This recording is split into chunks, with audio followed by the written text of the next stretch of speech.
Olá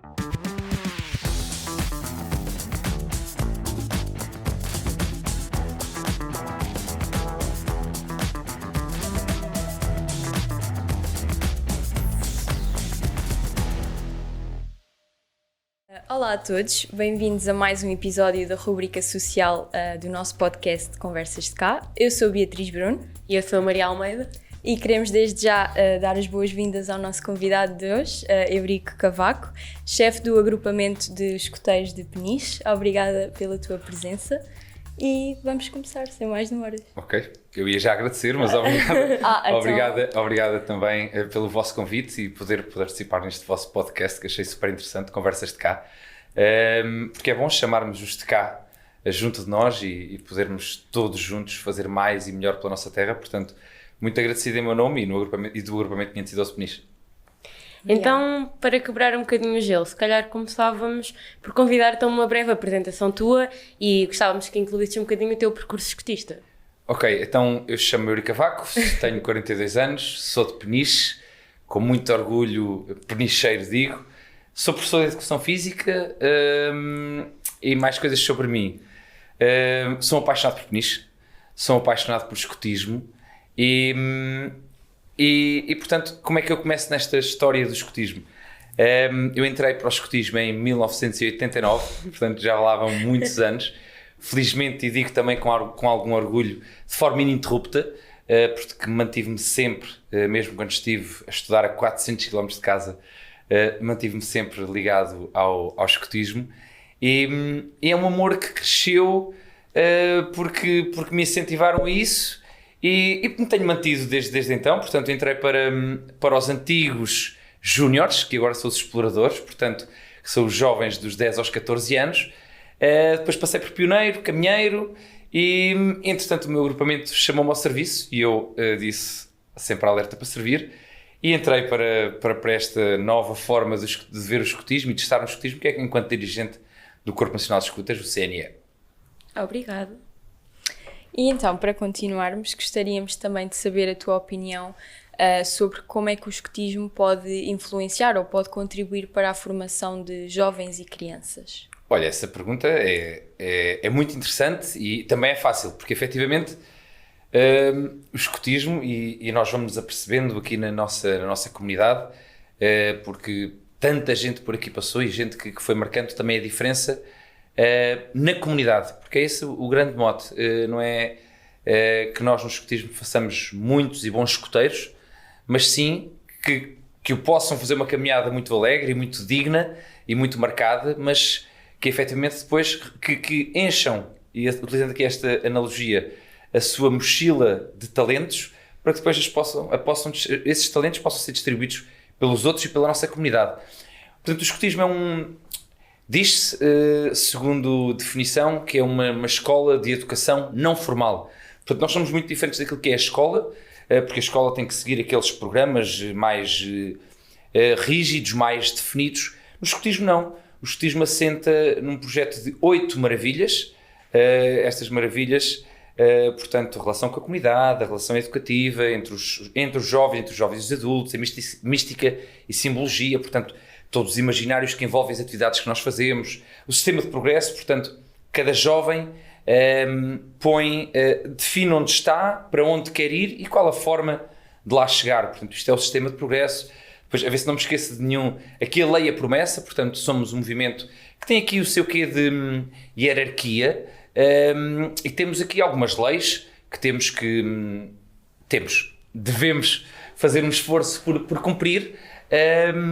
E os princípios da lei do escuta, portanto as leis são 10, os princípios são 3, depois temos ainda, eu não disse isto por ordem, portanto é capaz de me faltar aqui alguma, mas pronto, são realmente 8 grandes maravilhas, em que tudo quando são atividades escutistas, nós tentamos que estas maravilhas estejam presentes, ok? E então neste sentido, os miúdos, esqueci-me de um fundamental, eu estava-me aqui a fazer um rewind, o sistema de patrulhas, que é se calhar o grande diamante disto do escutismo e é aquilo que difere muito daquilo que é um sistema de educação formal, um sistema educativo formal, não é?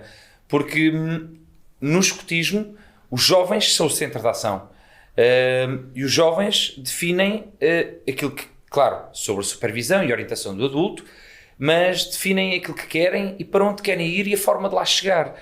E então o sistema de patrulhas é super fixe, é super giro, porque são pequenos grupos. Portanto, vou pegar aqui no exemplo dos lobitos. Os lobitos são os mais pequeninos, têm lenço amarelo, dos 6 aos 10 anos. Bem, se vocês tiverem outras perguntas, digam, porque eu, se começo a falar de escotismo, eu nunca mais me calo. Portanto, dos 6 aos 10 anos. Depois, dentro dos lobitos, nós temos pequenos grupos, que são os bandos, são as pequenas subunidades, são pequenos grupos de jovens que, dentro dos seus pares, escolhem aquele que os irá liderar, o guia de bando, e depois o guia de bando escolhe aquele que será o seu braço direito, portanto, o subguia de bando. E este exemplo que eu dei para os lobitos, portanto, os jovens dos 6 aos 10, depois replica-se nas outras secções, nos exploradores dos 10 aos 14, nos pioneiros de lenços azuis dos 14 aos 18 e depois nos caminheiros de lenço vermelho dos 18 aos 22. E, portanto, esta é a oferta educativa do CNE, Corpo Nacional de Escutas, para os jovens. Portanto, começa nos 6 anos até aos 22. Ok? E isto é super giro de ver a forma como os pequenos grupos interagem entre si. Os pequenos grupos estabelecem as suas próprias dinâmicas e é muito giro ver um miúdo de 8 anos a dizer a outros de 6: atenção, não faças isso. Mas porquê? Porque eu sou o teu guia. Portanto, e de alguma forma também daqui desde pequenino se começa a estabelecer aqui a liderança, não é? Que hoje em dia é tão fundamental.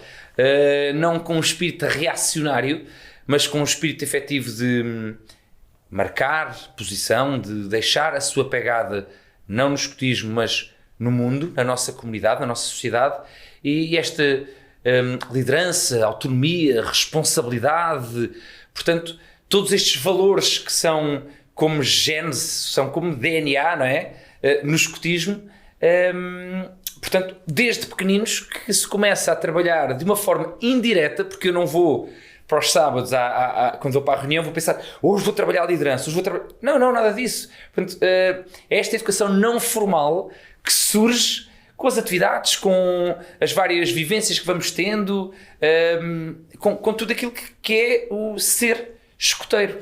Eu recordo-me, e se me permitem aqui também uma pequenina experiência. Eu quando entrei com 10 anos, eu queria ter sido escoteiro mais cedo, mas não havia em Peniche lobitos na altura, portanto no ano de 1987, não havia lobitos em Peniche, portanto os mais pequeninos não havia. Até eu tive que esperar para fazer 10 anos para poder entrar para os escoteiros, porque só havia realmente os júniores, que agora são os exploradores de lenços verdes. E até eu tive que esperar para ser escoteiro. Na altura até um grande amigo, o saudoso chefe Tó Neves, até convidou a minha mãe para ser chefe de alcateia dos lobitos. Portanto, os lobitos, portanto, alcateia, o grupo, os lobos, portanto, é aquela lá. Mas a minha mãe na altura não tinha tempo e então não conseguia, então o Eurico teve que esperar. Mas desde pequenino, e eu lembro a primeira vez que entrei na sede, na rua Dom Luís da Taíde, eu entrei, era assim um corredor e que tinha cantos. Cantos são os espaços onde os pequenos grupos se reúnem, construídos pelos próprios, em madeira, em canas, em whatever, tem mesas, tem sítios para guardar as suas coisas, umas prateleiras e tal. E então entrei e ao fundo era a sala de reuniões.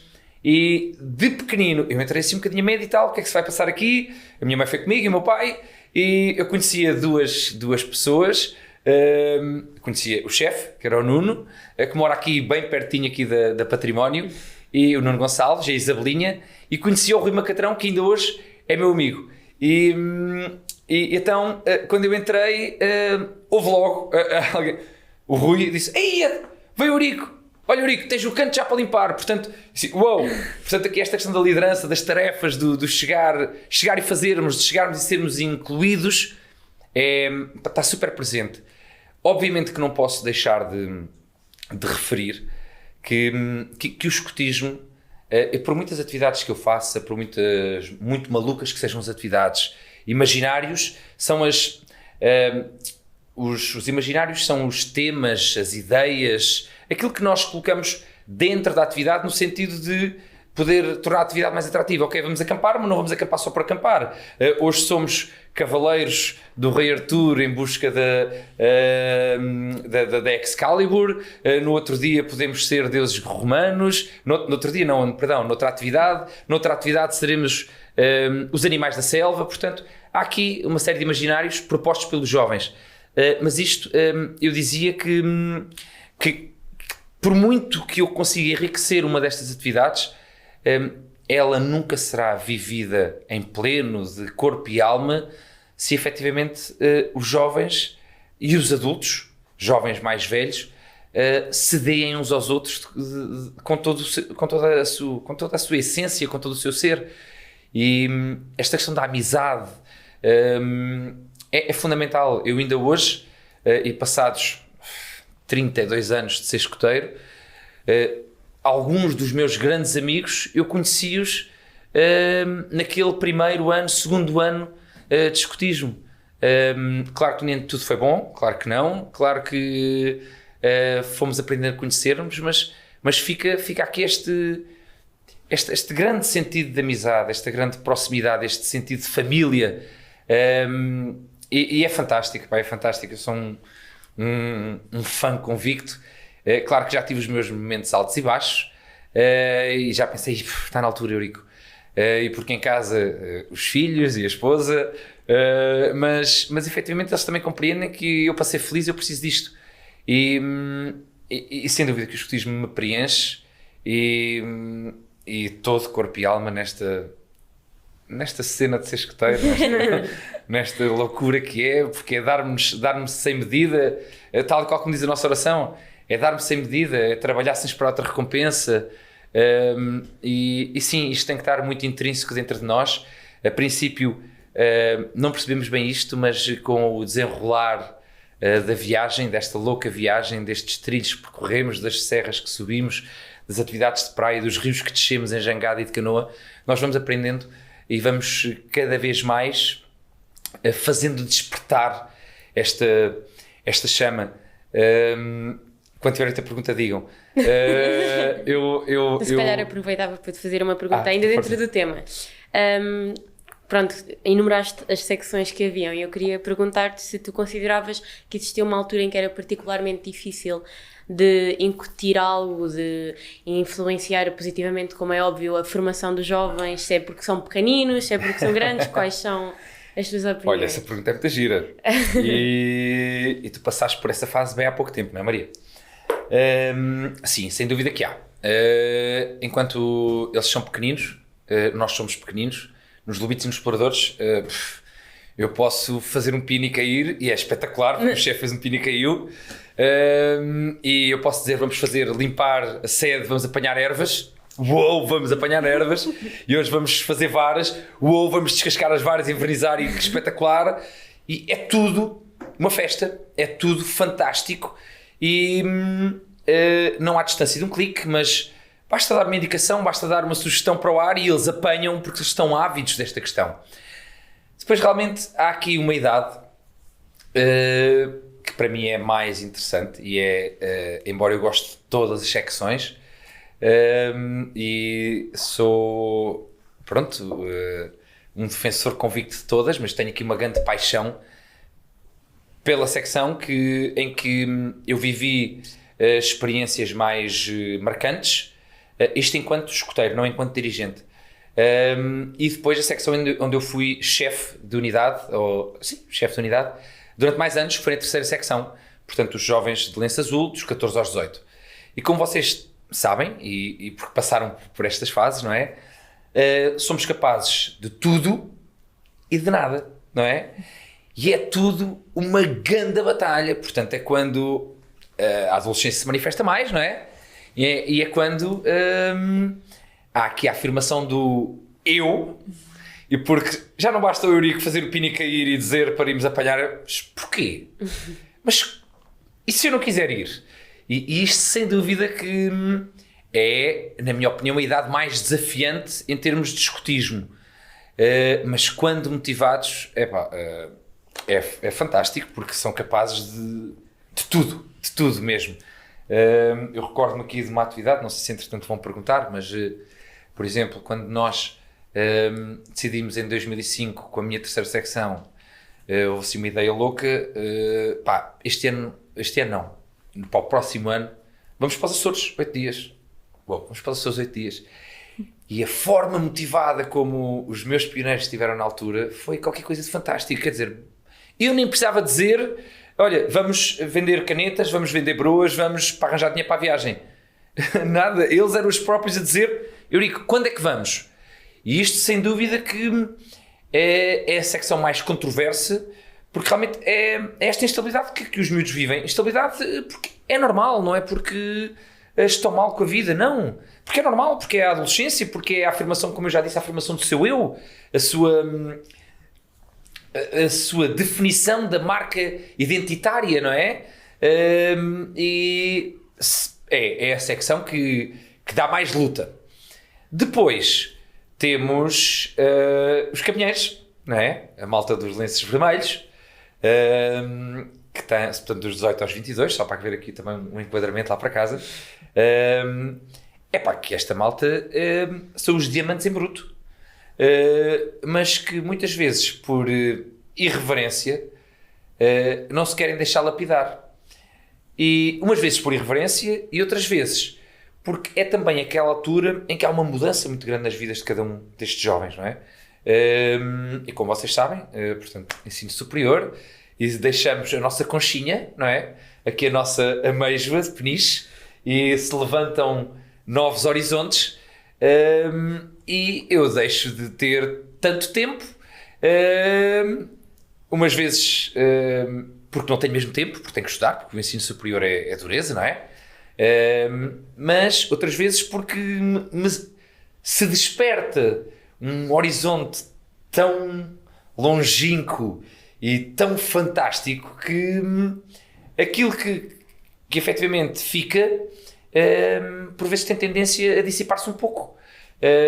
E eu passei por isto, porque como vos disse logo ao início, portanto eu com 18 anos entrei para a faculdade, fui um bom menino, tinha que ser, lá não tinha hipótese de ser de outra forma, e ainda bem. Mas fui estudar para Vila Real de Trás-os-Montes, para o TAD, fui viver para 378 km de minha casa, não é? Da Cateniche. E sem dúvida que foi uma altura difícil, e se não tivesse o meu núcleo de amigos muito forte e que me identificasse perfeitamente com aquilo que era o meu sentido de serviço, identificar-me com o homem novo e com as bem-aventuranças, portanto isto é a mística que envolve a quarta secção, os caminheiros, eu provavelmente teria deixado ir um bocadinho mais abaixo, mas realmente foi uma série de fatores, mas realmente estava muito identificado com, e depois quando passei da terceira secção para a quarta secção fui logo guia de equipa, agora tribo, antigamente eram as equipas dos caminheiros e agora tribos de caminheiros, e fui logo guia, portanto, da equipa Dom Afonso Henriques, portanto um miúdo que tinha passado da terceira secção e foi logo guia. Bem, aquilo foi um orgulho, então eu tinha que cumprir com o meu papel de guia, portanto este líder dentro do pequeno grupo, eu tinha que cumprir, porque se os meus elementos votaram em mim é porque acharam que eu tinha capacidade para isso, e então eu não podia defraudar as suas expectativas, e sem dúvida que me fazia vir. Eu posso-vos confessar que, embora não estejamos não estou aqui com o nosso assistente, mas utilizando aqui esta analogia de confessar, eu no primeiro ano de faculdade fiquei 3 fins de semana em Vila Real. Foi na semana académica, na semana do calor e numa formação de natação para treinador de natação. E foram os 3 fins de semana que eu fiquei em Vila Real, porque de resto eu vinha todos os fins de semana.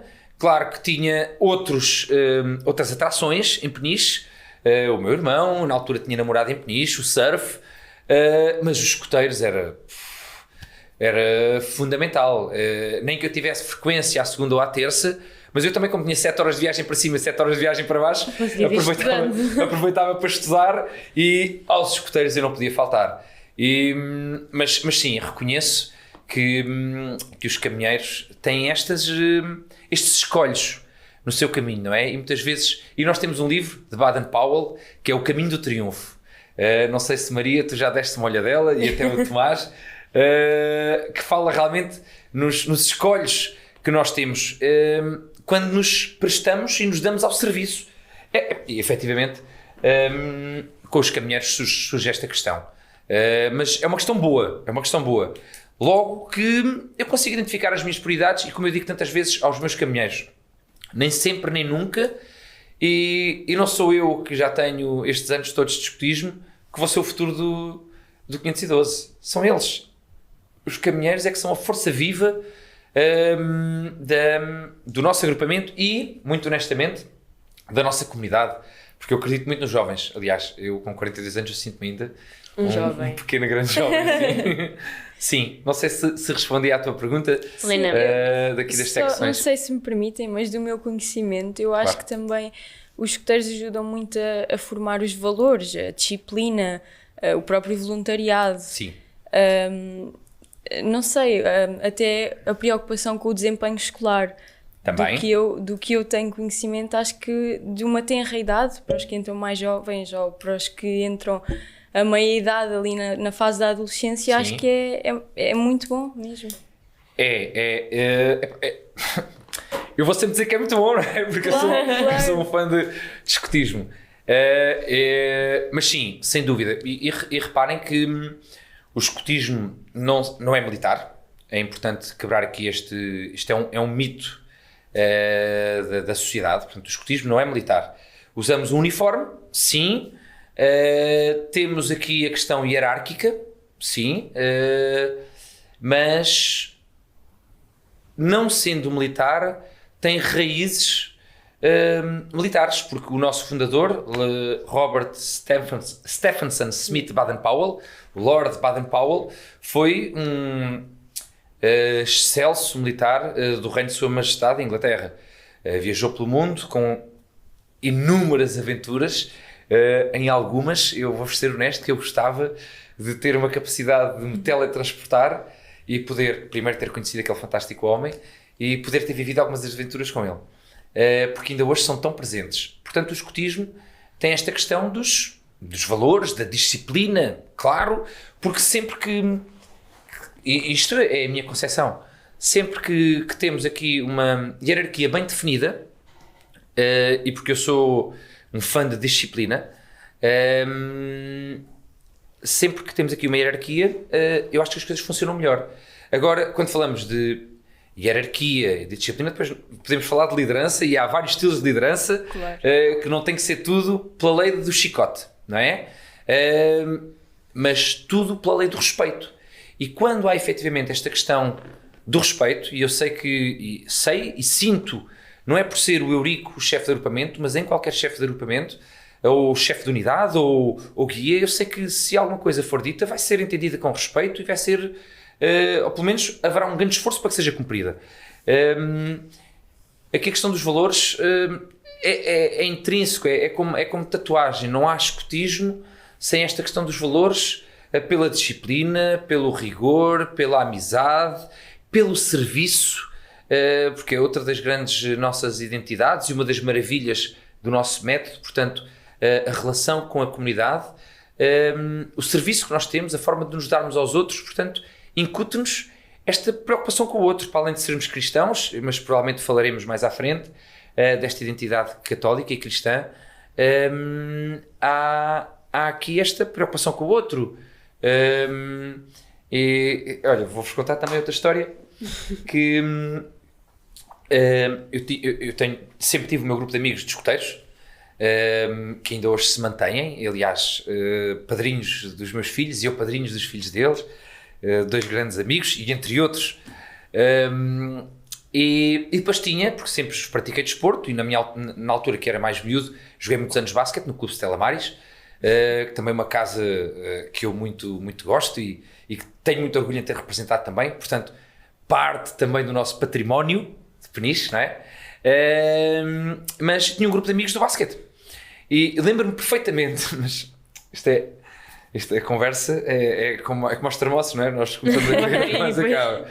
Eu lembro de uma procissão do enterro, a passar junto à escola secundária, portanto é aquela procissão que vai desde a igreja de São Pedro até ao Calvário, E junto à escola secundária está a minha equipa de basquete, e eu ia a fazer serviço, eu era pioneiro na altura, lenço azul, e eu ia a fazer serviço na procissão, a fazer estafetas, que é uma das funções que nós fazemos, de auxílio às procissões da nossa paróquia, e começam eles, porque a seguir tínhamos combinado de sair, não é? Como era normal, e começam eles, bora, o que é que estás a fazer? O que é isso, pá, com esses bordocos aí pendurados? E efetivamente nós temos que ter aqui uma grande vontade, porque nem sempre esta nossa forma de estar na vida os outros conseguem encaixar bem, mas ainda hoje são meus amigos, muitos deles, da minha equipa de basquete, e eu ainda hoje sou conhecido como escoteirinho. E porque havia de início assim um bocadinho de chacota, não é? Esta brincadeira umas vezes mais saudável que outras, mas eu mantive-me fiel à minha identidade e àquilo em que eu acreditava e àquilo, ao corpo onde eu me sentia feliz. E se realmente os meus amigos são meus amigos, eles vão respeitar a forma que eu tenho de estar na vida. E efetivamente é muito comum naquelas idades que todos nós passamos, dos 16 até aos 20 e qualquer coisa, não é? Em que fazemos algumas parvoíces, normal, não é? E então nós estávamos em alguns sítios e havia qualquer coisa de menos normal. Eu dizia, pá, malta, não pode ser. Não pode ser. E lá se punham eles, pronto, lá está o escoteirinho. E efetivamente sim, esta questão marca-nos como tatuagem. Os valores que aqui se vivem, a forma com que se vive, a forma como nós encaramos a vida. Olha, como nós encaramos a vida. Há aqui uma frase célebre de Baden-Powell que diz, poderá não ser para estas palavras, mas o grande mote é este: se te habituares a fazer as coisas com alegria, não encontrarás situações difíceis na vida. E é isto mesmo, e eu aprendi muito com isto. Aliás, na minha profissão de professor, como há pouco disse, isto ajudou-me de forma inequívoca e inolvidável, porque eu lembro-me no meu ano de 2001, 2002, que faço o meu estágio de professor na escola Dr. João de Araújo Correia, no Peso da Régua. Tinha mais 2 colegas, irmãos de mães diferentes, ainda hoje, graças a Deus, o Nuno e o David, e o nosso orientador de estágio dizia, epá, Eurico, mas tu já fizeste isto? Tu já destes aulas? E eu dizia assim, muito envergonhado. Quer dizer, eu dei umas aulas de hidroginástica na piscina em Vila Real, com a minha classe das senhoras, mas não sei se será isto. Então depois de ele começar a puxar a rede, utilizando também aqui uma analogia do nosso peniche e do nosso património tão vincado, não é?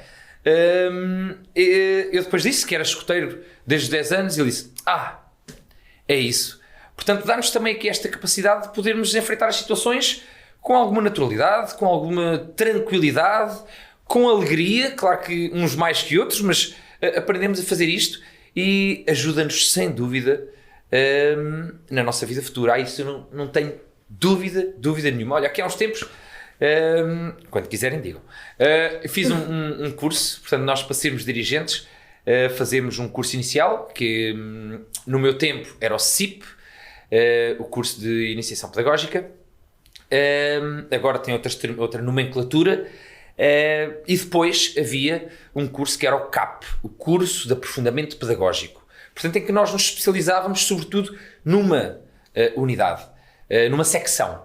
E eu fiz o CAP de terceira secção, portanto para os pioneiros, porque era chefe da terceira secção nesse tempo. E tenho uma amiga que fez o meu curso comigo, que era a Gisela, da zona de Lisboa, e a Gisela tinha começado a trabalhar há pouco tempo. Qualquer coisa ligada com a informática, não me recordo bem. E num dos 5 fins de semana que tivemos juntos, eu e todo o grupo de 35 formandos, falávamos de empregos e tal, eu sou professor e tu és o quê? Olha, entrei há pouco tempo para um emprego novo. Lá ela disse, e então dizia a Gisela assim, e eu não estou a vender o peixe, estou só a partilhar experiências e vivências que fui tendo nesta minha caminhada. Epá, olha, se eu não fosse escoteira, eu não tinha conseguido o emprego que consegui. Então, porque realmente na minha profissão, isto de ser escoteiro, não implica de forma direta para a minha contratualização, não é? Mas a Gisela dizia assim, olha, estava em pé de igualdade, fui à entrevista, estava realmente em pé de igualdade com uma outra pessoa e na entrevista perguntaram-me, desculpa, a menina tem uma vontade, tem liderança e tal. Pois, eu sou escoteira desde mil e troca ao passo. E então, ok. E a Gisela efetivamente ficou. Porque são estas, e hoje em dia está tão na moda as soft skills, não é? Portanto, são as competências indiretas, portanto, as skills são as competências que nós temos, e as soft skills são aquelas que aparecem com o nosso percurso, com a nossa vivência, com o caminho que vamos fazendo. O desenvolvimento da nossa personalidade, sim. E sem dúvida que no escotismo nós temos ferramentas que de forma indireta se vão incrustando como percebo, não é? Que eu adoro percebes, que se vão incrustando como percebo em nós, que mais tarde vão dar os seus frutos, que não só, e de uma forma minoritária, do ponto de vista monetário, mas enquanto seres humanos. E eu digo muitas vezes aos meus alunos, ainda este ano tivemos aí uma campanha muito engraçada que os miúdos quiseram fazer na escola, e eu disse-lhes tantas vezes, muito mais do que o ter é o ser. E nisto eu acho que o escotismo cumpre em pleno esta questão humana, esta proximidade. Eu seria incapaz de que ao meu lado, ou eu passar por lá e ver alguém e não fazer o mínimo que fosse possível para dar o meu contributo àquela situação, àquela questão. Ainda sobre esta formação, desculpa se te interrompi. Não, está tudo bem. Acho que também era interessante falarmos da Igreja, como há pouco já tinhas mencionado, porque no fundo é um vínculo que o escotismo tem, a Igreja Católica, e a Igreja tem valores e também os seus próprios princípios que o escotismo acaba por incutir um pouco. E de que maneira é que achas que isso também influencia a formação dos jovens e das crianças? Olha, e dos Maria, adultos, obviamente. Maria, aqui é uma questão polémica. Polémica, para mim não é nada polémico. Sim. Porque estou perfeitamente convicto daquilo em que acredito e do movimento que eu pertenço e que eu represento. Mas sem dúvida que... então, vamos para o início. O escotismo pode ser católico ou não, ok? Portanto, nós, o escotismo, temos várias associações, e vamos falar de Portugal, temos as guias, portanto é escotismo só feminino, depois temos a Associação de Escoteiros com O de Portugal, portanto que podem ser católicos ou professar outras fés, e depois temos o CNE, Corpo Nacional de Escutas, Escotismo Católico Português, ok? E efetivamente foi um movimento que ganhou muita força e hoje em dia em Portugal é o movimento escotista, a organização escotista com mais presença, com mais número de efetivos até, e tem uma ligação muito profunda e muito vincada com aquilo que é ser católico, porque o movimento é isto, porque está sobre a alçada da nossa comunidade religiosa, não é? Do patriarcado, perdão, estava-me a faltar o termo, está sob a alçada do patriarcado, é um movimento católico, juvenil, e portanto, quem quer pertencer ao Corpo Nacional de Escutas está convicto de que tudo quanto são as leis de Cristo, o ser católico, é claro que tem que estar, é indissociável. Portanto, não há caminhos nem paralelos, nem perpendiculares. São o mesmo caminho, sobrepõem-se. Portanto, isto de ser escoteiro católico é ser católico da Igreja Católica e nas paróquias, ok? De que forma é que eu acho que isto afeta os jovens ou afeta não? Porque o afeta tem aqui uma conotação um bocadinho mais negativa. De que forma é que influencia os jovens? Claro que influenciará, porque nós fazemos coisas de igreja, nós somos católicos, nós vamos à missa, nós professamos esta Igreja de Cristo, nós sentimos esta Igreja de Cristo, e portanto, estamos muito bem. E porque às vezes há pessoas, eu até era escuteiro se não fosse o ir à missa. Nós estamos muito bem resolvidos com isto, porque uma coisa não é... porque é o mesmo, é carne com unha, é isto. Portanto, não se separa. Eu acho que influencia de forma positiva, porque nunca me apercebi de que ser católico fizesse mal a alguém. Há pessoas em que acreditam e há pessoas em que não acreditam, ponto, não é? Isto tem a ver com a fé de cada um. Assim como eu acredito que o ser evangélico, o ser hindu, ou professar o budismo, possa fazer mal a alguém. Claro que em todas as 7 religiões, creio eu, 8, perdão pela falta de preciosismo, mas eu creio que em todas elas há pessoas boas e más, mas quem faz é o homem, porque não é a teologia em si que define que se faz o bem ou que se faz o mal. A teologia, toda ela, seja Alá, seja o Buda, seja o Jesus Cristo, a profecia é esta e está bem. Agora, a interpretação, e eu não sou um teólogo nem um teórico destas coisas de igreja, mas a interpretação que muitas vezes o homem dá àquilo que são as escrituras é que muitas vezes há mau resultado, como nós vamos nos apercebendo na televisão. Isto há mal em todo lado. Em todas, não é? Claro. Agora, que eu acho que a experiência que eu tenho tido dos meus rapazes é que efetivamente é uma questão que é natural. Perguntam-me agora, e eu comecei, quando a Maria, foi a Maria que fez a pergunta, eu percebi onde é que ela queria chegar. Se há alturas em que não é tão fácil cativar os jovens, motivar os jovens para estas questões da igreja, sim, é verdade. Sim, é uma questão assumida, reconhecida por nós e pelo nosso assistente, o Padre Diogo. É reconhecido, sem dúvida. Porque, caramba, é muito mais fixe eu ir acampar e montar tendas e fazer construções e cozinhar, fazer cozinha selvagem, do que estar até na Eucaristia. Eu já tive este sentimento, mas isto vai de um processo de amadurecimento e de crescimento. Das fases da vida em que nos encontramos. Das fases da vida em que nos encontramos, é isso mesmo, Maria. E eu hoje olho e é giro ver a ideia que eu tinha quando tinha 16, 17, 18, 20 anos e a forma como eu vejo agora é totalmente diferente.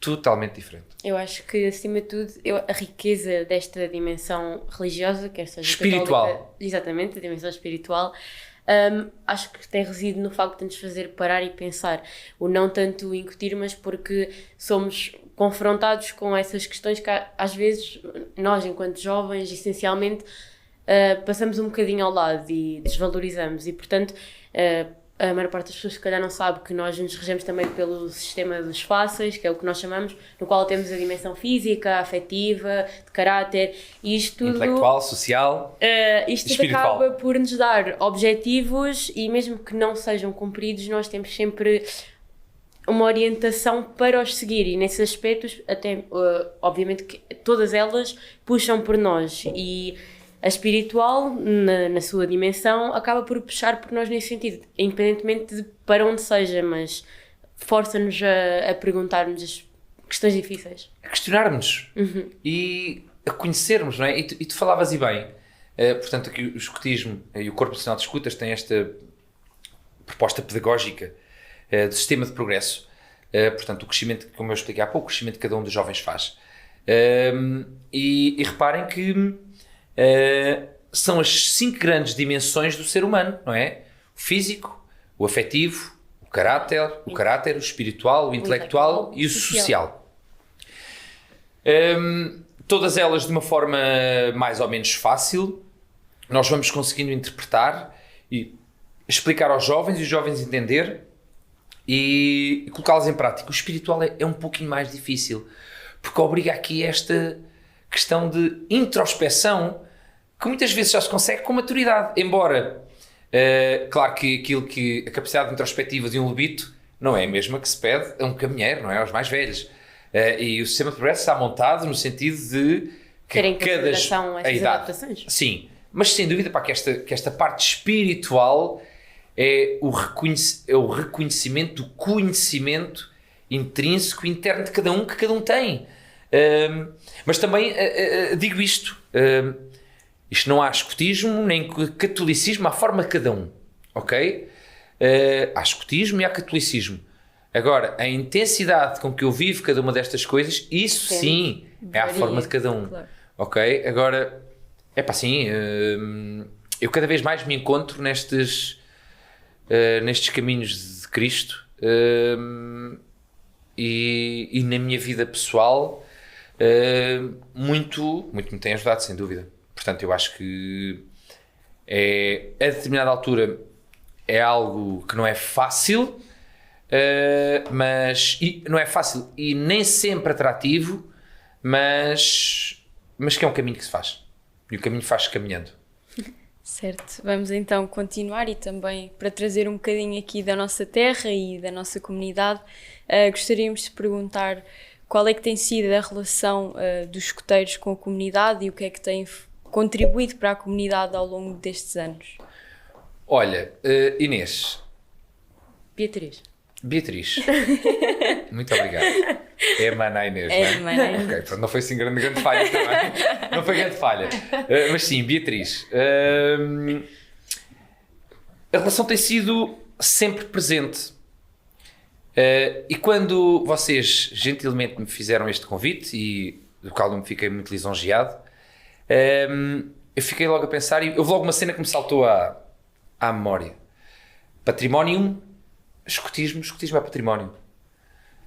Porque nós estamos edificados de forma formal em Peniche desde 1977, por ação de grandes homens da nossa comunidade e do grande senhor, o nosso falecido Monsenhor Bastos, um grande amigo de Peniche, sem dúvida um dos grandes amigos que Peniche teve,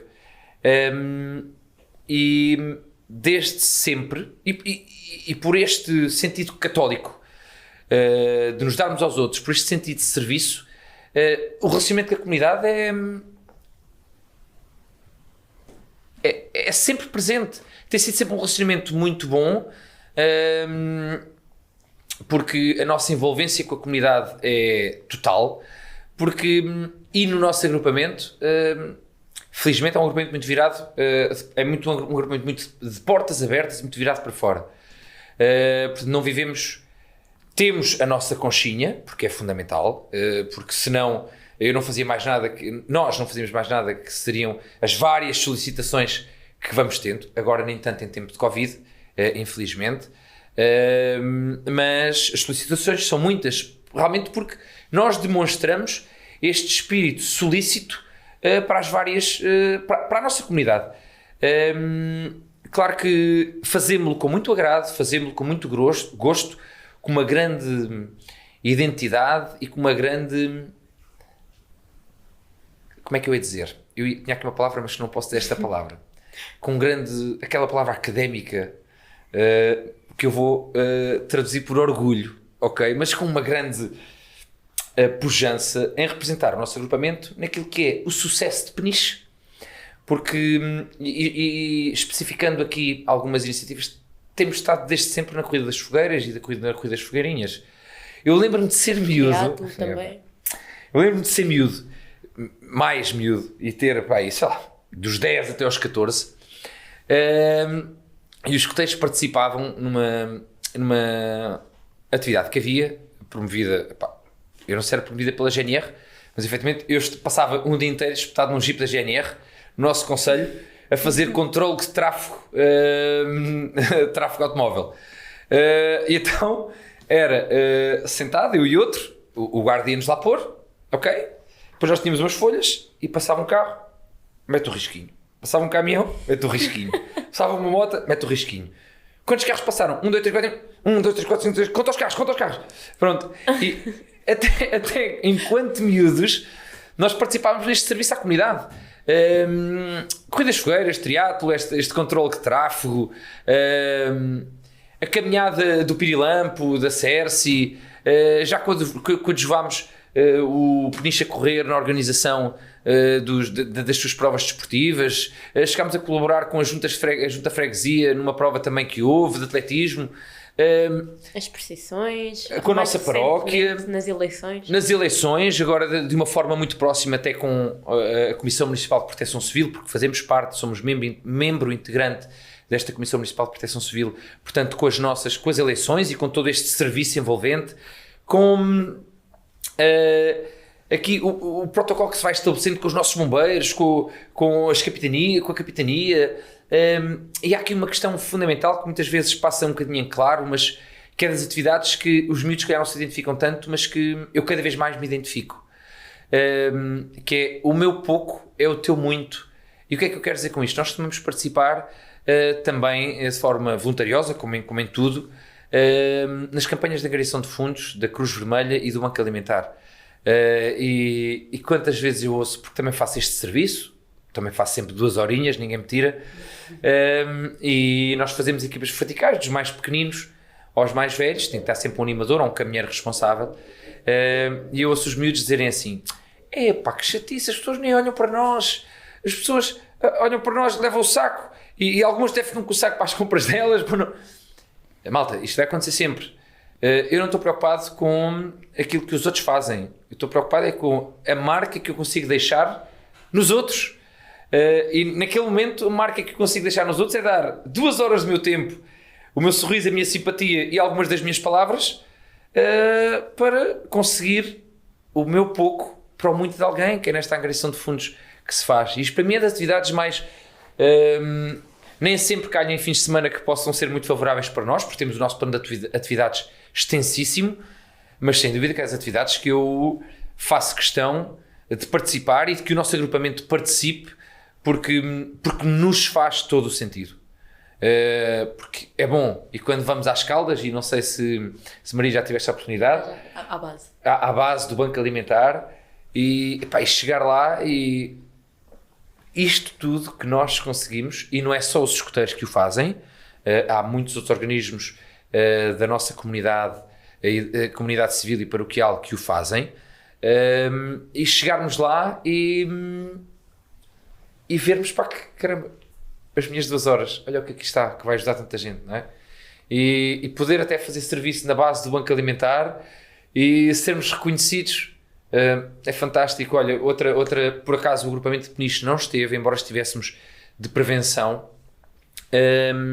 quando houve agora os incêndios, aqui há uns anos, há 4 anos, os incêndios do Pedrógão, houve uma série de escuteiros que estiveram ao serviço da comunidade. Um episódio infeliz que aconteceu aqui há 1 ano e pouco, portanto, aquele incidente com a Valentina, portanto, os escuteiros também estiveram prontamente nas buscas. Participámos nas buscas e, portanto, isto sem qualquer vanglorismo, nada disso, mas porque efetivamente me perguntaram, claro. Mas sim, é para percebermos este cunho fundamental e tão importante que o escotismo tem na comunidade, e não só estas, lembro-me outra também, fizemos tantos anos de vigilância do Pinhal de Ferrel na Torre dos Bombeiros, portanto são muitas, um conjunto de coisas que nós fazemos para a nossa comunidade, não com este sentido de que estão cá os escuteiros outra vez, nada disso, é porque faz parte do nosso ADN, porque somos felizes neste sentido, e porque é um gosto enorme poder estar ao serviço dos outros. É isto, é a alegria que vem dos simples gestos, ou dos gestos mais simples. Bem, depois destas perguntas mais pesadas, se calhar convidávamos-te a contar uma história que relembres com alegria, que essa parte tenha sido para rir. Eu histórias eu tenho tantas, mas tantas, e efetivamente já vem uma boa história, essa cara já vem uma boa história. Já vem, mas ai caramba, mas já tantas.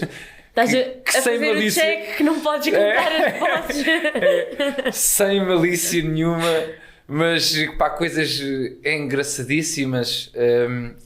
Olha, vou-vos contar uma porque tivemos atividades, sei lá, eu tenho se calhar mais de 200 noites de campo.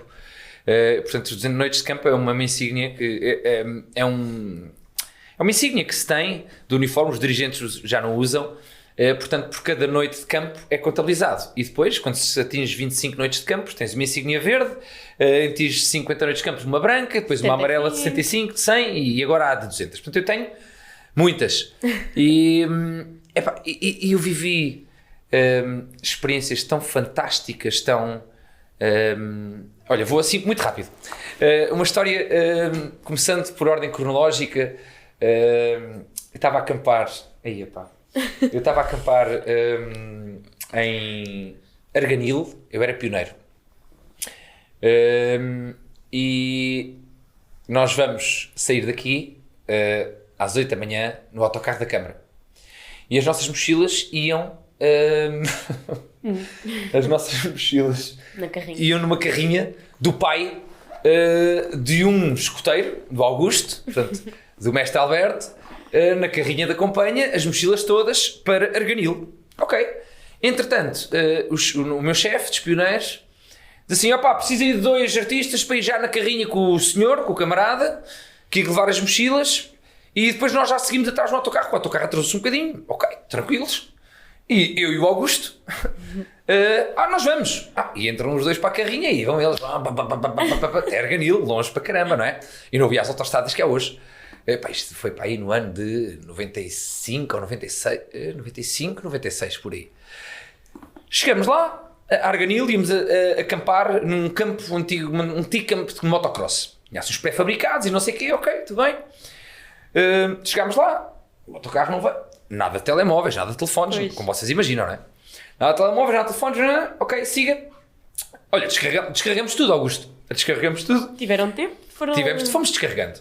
Entretanto estávamos lá os 2 sentados e fomos fazer a pista de motocross, a pé, claro, 2 parvos a correr. Entretanto, 11 horas, meio-dia, eles estou a ficar cheio de fome. Entretanto o senhor da carrinha vai-se embora para Peniche, não é? Ficaram lá vocês as mochilas. Ficámos os 2 sozinhos. Os 2 sozinhos. Os 2 sozinhos. O Augusto era do almoço, olha, vamos comer. Tínhamos lá do almoço, e o almoço era trazido de casa e começámos a comer. Entretanto, passa a 1, passa às 2, e deu a fome outra vez. Passa às 3, não. E dizemos, então, mas o que é que se passa? Sim, a gente não pode ficar aqui, estamos sozinhos os 2. E dizemos assim, olha, vamos lá abaixo. Eu não me lembro se aquilo era vila, se era cidade. Vamos até ao centro de Arganil. E vamos telefonar, vamos, sei lá... tentar contactar alguém. Tentar contactar alguém. Vimos para baixo, ainda era longe, uns 3 km. Viemos para baixo e no centro de Arganil, e antes disso, contactamos, eu ligo, não sei se fui eu que liguei para casa, se foi o Augusto que ligou para a casa da mãe dele, não é? Lá de um cafezinho, pedimos à senhora, olha, nós somos escuteiros e tal, estamos aqui sozinhos, não. Entretanto, o autocarro avariou-se, o autocarro não foi para Arganil, e nós estávamos os 2 sozinhos em Arganil, assim uma cena surreal.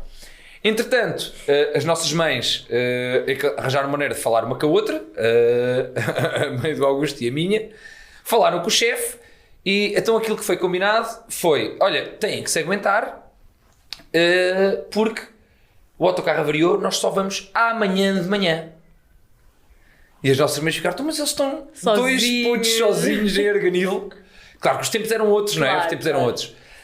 Estão 2 putos sozinhos em Arganil, mas... E nós, isto foi tão giro.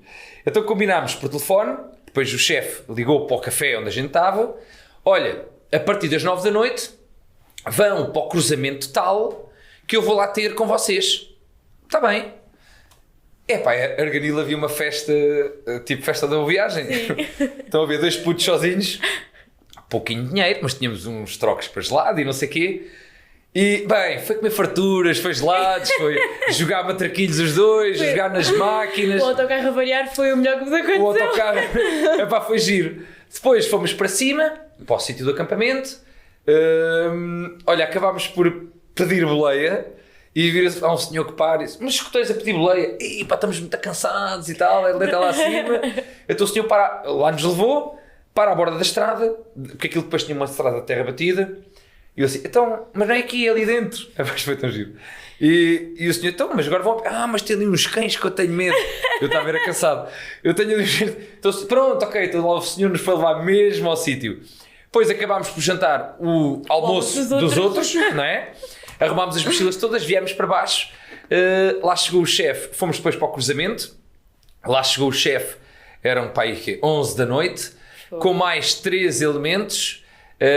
Portanto, estava aí o Augusto, depois chegou o Daniscas, o Daniel, o Emanuel e o Luís Ângelo, e ficámos os 5, ele levou-nos depois no carro para o sítio de acampamento, ficámos os 5 sozinhos a dormir. Vocês não estão a ver depois a loucura que foi naquela noite. 5, já não saímos do campo, não é?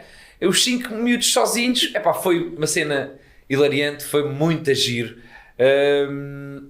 E foi fantástico. Esta foi uma história que eu recordo com muita saudade, e eu tenho muitas mais, aliás.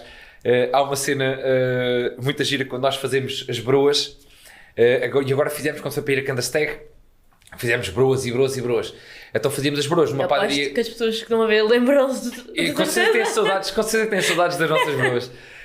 E então nós fazíamos as broas numa padaria que gentilmente acedia ao nosso pedido. Depois íamos sacar as broas para a casa da mãe do Carlos, que é também dirigente do nosso agrupamento e é chefe de núcleo, portanto cá em Peniche.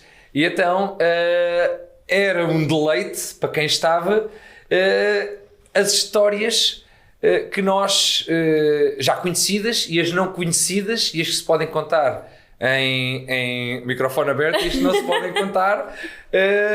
Pronto, coisas típicas de miúdos. Até a mãe do Carlinhos, a Dona Ivone, fica: ai, Eurico, esta história. Então é giríssimo. Tinha assim muitas mais, não sei se temos tempo, mas... Para mais ou menos temos tempo. Mais ou menos. Uma cena muito gira também. Vamos, nesta de 2005, nos Açores, nós tivemos 8 dias, éramos 23 pioneiros e 4 chefes. E então vamos, durante 2 dias, conhecer a parte a parte da Lagoa das 7 Cidades. Eu agora não estou a conseguir identificar se é Nordeste, se é Noroeste. A Lagoa das 7 Cidades, e fomos a pé. Saímos de Ponta Delgada e 2 dias a pé, chegámos lá ao parque campismo das 7 Cidades, e íamos dormir todos em abrigo, portanto montar um toldo grande, e a malta dormia, não sei o quê, e de repente começamos com uma brincadeira, e manda isto, ou manda aquilo, empurra aqui, agarra assim, e envolvemos ali os chefes e os pioneiros todos numa batalha campal saudável. Entretanto, há o João e mais uns quantos, o João André, que agarra em mim, eram 4 ou 5, agarram em mim e atiram-me ao chão. E quando me atiram ao chão, atiram para cima de um pacote de leite daquelas covetes, e há 2 pacotes de leite que se rebentam, e portanto estão a imaginar o que foi. Portanto, aquilo depois eu fiquei todo sujo de leite, não é? E depois, no outro dia, nós tínhamos que caminhar ainda até Ponta Delgada outra vez, e depois íamos às piscinas dos mosteiros e as piscinas naturais, e ninguém conseguia estar ao pé de mim, porque eu só tinha aquela t-shirt, e o cheiro a leite, e depois com o calor, com o suor, e foi uma cena surreal que ninguém... Vem Eurico, afasta! Eu ainda tentei lavar a t-shirt, depois, mas o cheiro ficou tão intenso, foi assim uma cena surreal. Mas pronto, são estes momentos giros que depois não se percebe muito bem quem é que é o animador e quem é que é o jovem, não é? Porque a nossa cumplicidade, a nossa amizade é tanta que se diminui e ficamos todos no mesmo nível, e é isso que efetivamente é interessante. Estou ainda lembrado, não é história, mas sem dúvida que um momento muito marcante. Não é história assim gira destas tonteiras, mas um momento marcante foi quando fomos o agrupamento todo para Candasteg. Aí lembrei-me agora aqui de outra, da Madeira, meu Deus, um bilhete que ficou, o agrupamento foi para a Madeira, muito rápido, o agrupamento foi para a Madeira, 97 escuteiros, e comprámos os bilhetes por internet e outros por agência de viagens. E estamos a chegar, tudo no terminal, para ir para a Madeira, a malta passa, o André, de cadeira de rodas também, a cadeira nunca tinha dado problemas, e assim que passamos o terminal, o check-in para o outro lado, alguns já estavam a passar, a cadeira do André parte-se a roda e ficamos com o André de cadeira de rodas, sem cadeira, portanto foi assim uma loucura. E ainda nessa atividade, e era aqui que eu ia chegar, esquecemos de um bilhete. Passou, porque a miúda tinha dito que ia, nós íamos reservar, e depois ela disse que não ia, e nós eliminámos a reserva, e nunca mais nos lembrámos que eliminámos a reserva. Então, em 97 pessoas que foram à Madeira, passa 96, estão a ver o filme? E não havia a reserva da Joana Nunes. Não havia a reserva da Joana Nunes. E não havia mais bilhetes. E agora, o que é que eu faço? Eu disse, meu Deus, e o que é que eu faço agora? Eu não posso deixar cá a miúda, né? Tínhamos que comprar um bilhete de última hora, que não tínhamos dinheiro na conta que chegasse. Foi um pai, o Paulo Mamed, que acabou por se chegar à frente. Vocês conseguem imaginar qual foi o valor do bilhete que nós pagámos? 512 euros. Mas a cena, o número do agrupamento, isto é uma cena surreal. Há um bilhete que falta e falha, temos que o comprar na hora. O nosso agrupamento é o 512 peniches e nós pagámos 512 euros para um bilhete para ir e volta à Madeira. Foi assim uma cena, foi super hilariante. E como eu estava a dizer, aqui, Kandersteg, foi um marco brutal, porque eu desde pequenino que eu via Kandersteg, um centro escotista brutal, na Suíça. Estou a imaginar a cena da Heidi e o avôzinho, e as montanhas e a neve. E isto estava no meu imaginário desde muito pequeno. E quando consegui chegar a Kandersteg, eu não vos consigo explicar por palavras. Eu senti um limiar de felicidade, uma coisa... Não consigo pôr em palavras. Eu acho que só tinha esta cara de parvo. Eu estou em Kandersteg e depois tudo aquilo que lá vivemos foi o espírito fraterno, de amizade, um espírito mundial com ingleses, com suecos, finlandeses. Éramos todos o mesmo corpo. E aquela subida ao glaciar e dormir no chalé de montanha, foi surreal, malta, e foi... é isto ser escoteiro, é estas coisas que nos marcam e que nós nunca mais esquecemos. Eu acho que um dia, se calhar, lanço um desafio a mim mesmo de fazer um livro de histórias que eu vivi no escotismo e tinha assim tantas para contar. E pronto. Pronto, temos muito tempo. Não, vamos passar já à última pergunta, que é a pergunta standard, por assim dizer, fazemos sempre aos nossos convidados, até para ter um bocadinho do contributo de cada um. E é muito simples. Se tivesse a oportunidade de criar alguma iniciativa, qualquer uma, em qualquer área, cá em Peniche, sem qualquer limitação, qual seria? Essa pergunta é muito difícil. Quando nos dão liberdade assim desmedida. É verdade. Fica difícil. Nem eu na minha vida pessoal tive isto, nem no escotismo, que andamos sempre apertadinhos. Eu nunca tive esta questão e sempre fui educado que com esforço nós conseguimos, e no escotismo também. Se queres, trabalha para. Eu não sei do ponto de vista escotismo. Eu podia falar aqui tanta coisa ao nível desportivo, até porque é a minha área profissional, ao nível solidário, porque é algo que me marca tanto, mas vou deixar essas áreas para quem... para outras pessoas que venham em representação dessas áreas, destas conversas de cá, até porque não quero tomar aqui, e vou-me centrar, tomar aqui o tempo de antena de outras pessoas. Vamos centrar aqui no que é o escotismo. Gostava muito de ter no nosso quintal um acampamento nacional. Porque é algo que... E nós já tivemos vários acanuques, acampamento de núcleo, acampamentos regionais. A região de Lisboa já esteve toda no nosso Pinhal de Ferrel. E eu gostava muito de ter um acampamento nacional em Peniche, porque a riqueza que há de escotismo e depois toda a envolvência que tem com o tecido económico, o tecido empresarial, com o tecido social do nosso município, e com isto cidade e as nossas freguesias, eu acho que poderia ser uma atividade muito interessante. E eu acho que ia ser epá, ia ser muito, muito giro. Acho que ia ser boom para Peniche. Podermos melhorar as condições ali da nossa Albufeira de São Domingos, e eu acho que era muito giro. Obrigada, Eurico. Ok. Foi um gosto muito grande. Infelizmente não teríamos mais tempo, senão certamente isto havia muito pano para mangas, para muitas mais questões. Portanto, muito obrigada pela tua presença aqui, por teres aceito o nosso convite. E da minha parte também, e penso que da comunidade, agradecer por todo o vosso trabalho ao longo dos anos. Ok. Agradecemos e eu também agradeço a título pessoal este convite. E, portanto, resta-nos só despedir e agradecer a toda a gente que nos está a ouvir ainda depois desta longa conversa, mas muito enriquecedora, e contamos convosco para o próximo episódio.